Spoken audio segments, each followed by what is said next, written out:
Hi, this is Reading the Bible with me from A to Z, a project I'm doing for myself, for my children, and for anyone who wants to listen. There's a certain power that comes with reading the Word out loud. It says in Romans 10:17 through 18, "Consequently, faith comes through hearing the message, and the message is heard through the word about Christ. But I ask, did they not hear? Of course they did. Their voice has gone out to all the earth, their words to the ends of the world. Whoever has ears, let them hear." 2 Chronicles 33. Manasseh was 12 years old when he became king, and he reigned in Jerusalem for 55 years. He did evil in the eyes of the Lord, following the detestable practices of the nations the Lord had driven out before the Israelites. He rebuilt the high places his father Hezekiah had demolished. He also erected altars to the Baals and made Asherah poles. He bowed down to all the starry hosts and worshipped them. He built altars in the temple of the Lord, of which the Lord had said, "My name will remain in Jerusalem forever."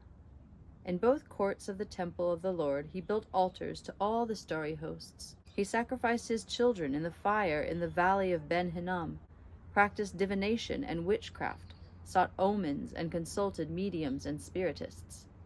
He did much evil in the eyes of the Lord, arousing his anger. He took the image he had made and put it in God's temple, of which God had said to David and to his son Solomon, "In this temple and in Jerusalem, which I have chosen out of all the tribes of Israel, I will put my name forever.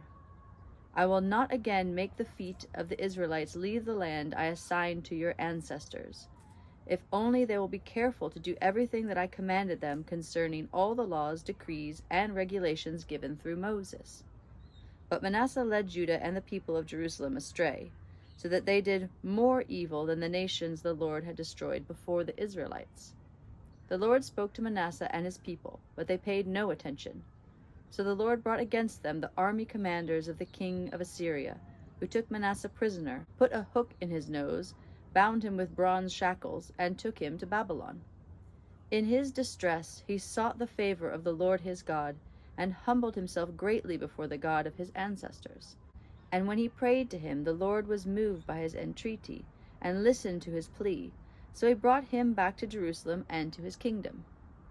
Then Manasseh knew that the Lord is God.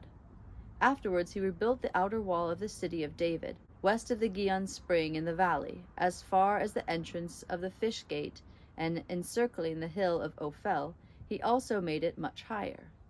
He stationed military commanders in all the fortified cities in Judah. He got rid of the foreign gods and removed the image from the temple of the Lord, as well as all the altars he had built on the temple hill and in Jerusalem, and he threw them out of the city. Then he restored the altar of the Lord and sacrificed fellowship offerings and thank offerings on it, and told Judah to serve the Lord, the God of Israel. The people, however, continued to sacrifice at the high places, but only to the Lord their God. The other events of Manasseh's reign, including his prayer to his God and the words the seers spoke to him in the name of the Lord, the God of Israel, are written in the annals of the kings of Israel. The other events of Manasseh's reign, including his prayer to his God and the words the seers spoke to him in the name of the Lord, the God of Israel, are written in the annals of the kings of Israel. His prayer and how God was moved by his entreaty, as well as all his sins and unfaithfulness, and the sites where he built high places and set up Asherah poles and idols before he humbled himself. All these are written in the records of the seers. Manasseh rested with his ancestors and was buried in his palace, and Amon his son succeeded him as king. Amon was 22 years old when he became king, and he reigned in Jerusalem for 2 years. He did evil in the eyes of the Lord, as his father Manasseh had done. Amon worshipped and offered sacrifices to all the idols Manasseh had made, but unlike his father Manasseh, he did not humble himself before the Lord. Amon increased his guilt. Amon's officials conspired against him and assassinated him in his palace. Then the people of the land killed all who had plotted against King Amon, and they made Josiah his son king in his place.